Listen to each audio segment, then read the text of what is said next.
आता तुम्हाला मागच्या लेक्चरमध्ये सांगितलं की हा प्रोडक्ट किंवा ही सर्व्हिस कस्टमर पर्यंत घेऊन जाण्यासाठी ज्या काय आपण ऍक्शन्स घेतो, काय घेतो?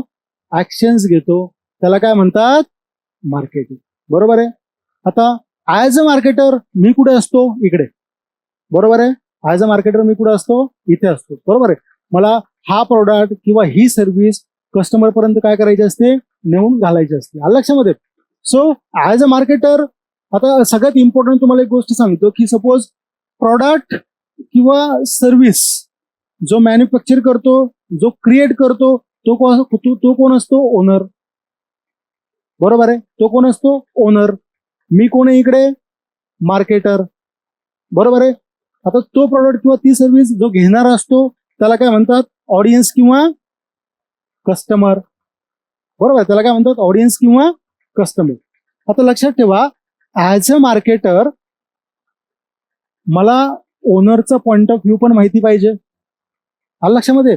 आणि मला कस्टमरचं पॉइंट ऑफ व्ह्यू पण काय पाहिजे? माहिती पाहिजे. म्हणजे मला कस्टमर सारखा देखील विचार करता आला पाहिजे, मला ओनरच्या पॉइंट ऑफ व्ह्यू पण काय करता आलं पाहिजे?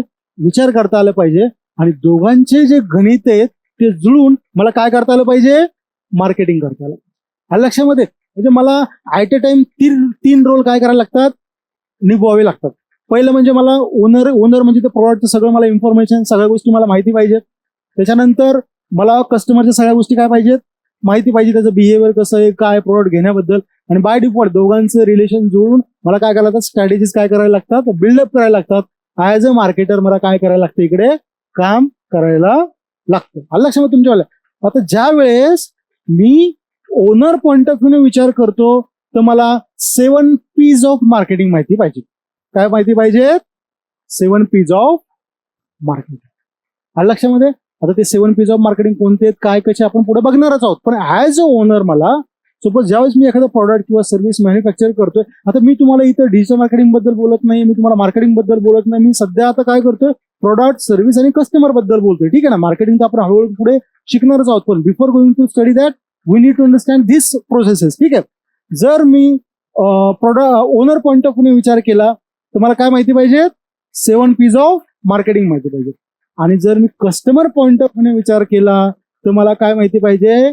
Marketing funnel. काय माहिती पाहिजे? Marketing funnel. तर मार्केटिंग 7 P's ऑफ मार्केटिंग म्हणजे काय आणि मार्केटिंग फनल म्हणजे काय हे तुम्हाला मी सांगतो. सिम्पल.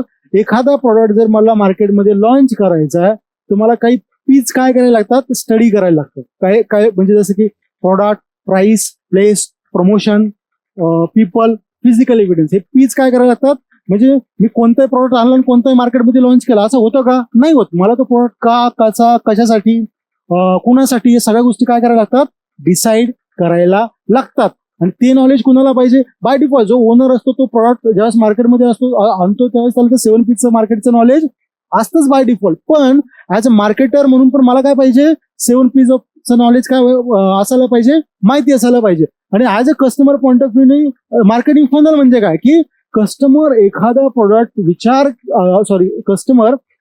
प्रोडक्ट घेण्याच्या अगोदर काय विचार करतो, कसा विचार करतो, किती विचार करतो, ही सगळी प्रोसेस मला काय पाहिजे? माहिती पाहिजे. जेणेकरून मग हा प्रोडक्ट विकण्यासाठी जर मला याचं बिहेवियर माहिती आहे तर मी दोघांचं काय लावू शकतो? कोऑर्डिनेशन लावू शकतो आणि त्याला तो प्रोडक्ट काय करू शकतो? विकू शकतो. आले लक्षामध्ये?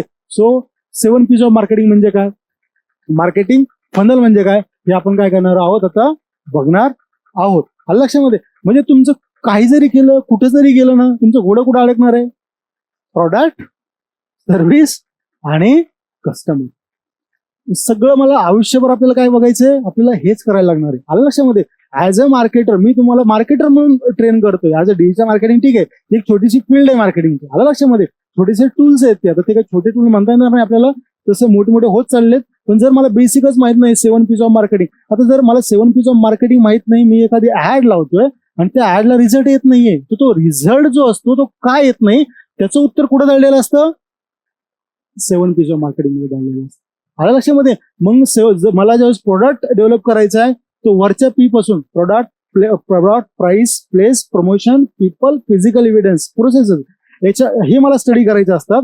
आणि ज्यावेळेस मला मार्केटिंग करतो, ज्यावेळेस मला रिझल्ट येत नाही, मला खालून काय करायला लागतं, ते 7 P'चा स्टडी करायला लागतो. जसं की फिजिकल इव्हिडन्स मध्ये काही प्रॉब्लेम आहे का, प्रोसेस मध्ये काही प्रॉब्लेम आहे का, पीपल मध्ये काही प्रॉब्लेम आहे का, प्रमोशन मध्ये काही प्रॉब्लेम आहे का, प्राइस मध्ये काही प्रॉब्लेम आहे का, प्लेस मध्ये काही प्रमोशन आहे का, प्रॉडक्ट मध्येच प्रॉब्लेम आहे. लक्षामध्ये, म्हणजे मी एवढं सगळं करतोय, रिझल्ट येत नाही, याचा अर्थ प्रॉडक्ट मध्ये कुठेतरी झोल कुठे आहे, या 7 P's मध्ये कुठेतरी काय आहे, झोल आहे. लक्षामध्ये तुम्हाला. तर इन शॉर्ट म्हणजे आत्ताचा लेक्चरचं आउटकम काय की प्रोडक्ट, सर्व्हिस आणि कस्टमर हा प्रॉडक्ट किंवा ही सर्व्हिस मला कस्टमर पर्यंत घेऊन जायला लागते.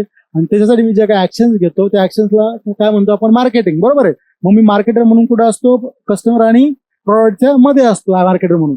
आणि हा प्रॉडक्ट डेव्हलप करणारा कोण असतो, ओनर असतो. प्रॉडक्ट घेणारा कोण असतो, कस्टमर असतो.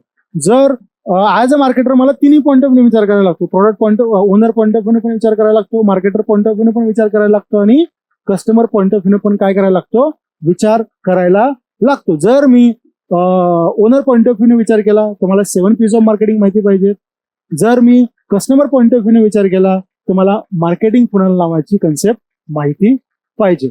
आलं लक्षामध्ये तुमच्या. तर आता पुढच्या लेक्चरमध्ये काय बघूया आपण, what is 7 P's of marketing. आलं लक्षामध्ये तुमच्याकडे.